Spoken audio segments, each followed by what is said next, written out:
சிவா இயக்கத்தில் அஜித் நடிக்க போகும் புதிய படத்தின் நாயகியாக பாலிவுட் நாயகி கீர்த்தி சனோனை ஒப்பந்தம் செய்திருப்பதாக செய்திகள் வெளியாகியுள்ளன.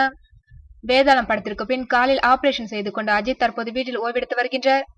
அடுத்ததாக அவர் சிறுத்தை சிவா, விஷ்ணுவர்தன் இருவருடைய படங்களிலும் நடிக்க இருக்கின்றார். இந்நிலையில் சிறுத்தை சிவா இயக்கும் படத்தில் அஜித்தின் ஜோடியாக பாலிவுட் நாயகி கீர்த்தி சனோனை நாயகியாக படக்குழுவினர் ஒப்பந்தம் செய்துள்ளனர். தெலுங்கு சூப்பர் ஸ்டார் மகேஷ் பாபுவின் ஜோடியாக நேனு கோட்டையன் படத்தின் மூலம் அறிமுகமானவர் தான் இந்த கீர்த்தி சனோன். மேலும் சமீபத்தில் வெளியான ஷாருக் கானின் தில்வாலே படத்திலும் கீர்த்தி நடித்திருந்தார்.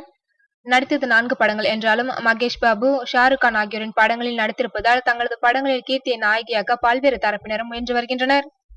இந்நிலையில் அஜித்தின் படம் மூலம் தமிழில் பிரவேசம் செய்ய போகின்றார் கீர்த்தி. சிறுத்தை சிவா, அஜித் 3வது முறையாக இணையும் படத்தில் அஜித் இரட்டை வேடத்தில் நடிக்கின்றாராம். இதில் ஒரு அஜித்திற்கு ஜோடியாக கீர்த்தி சனோனை படக்குழுவினர் ஓகே செய்துள்ளனர். மற்றொரு நாயகி பற்றிய விவரம் இன்னும் வெளியாகவில்லை. தற்போதைய நிலவரப்படி முன்னணி நாயகி ஒருவரை ஜோடியாக்க முயற்சிகள் நடைபெற்று வருகின்றது. அசல் படத்திற்கு பின்னர் 6 வருடங்கள் கழித்து அஜித் இரட்டை வேடத்தில் நடிக்க இருப்பது அவரது ரசிகர்கள் இடையே மகிழ்ச்சியை அதிகப்படுத்தியிருக்கின்றது.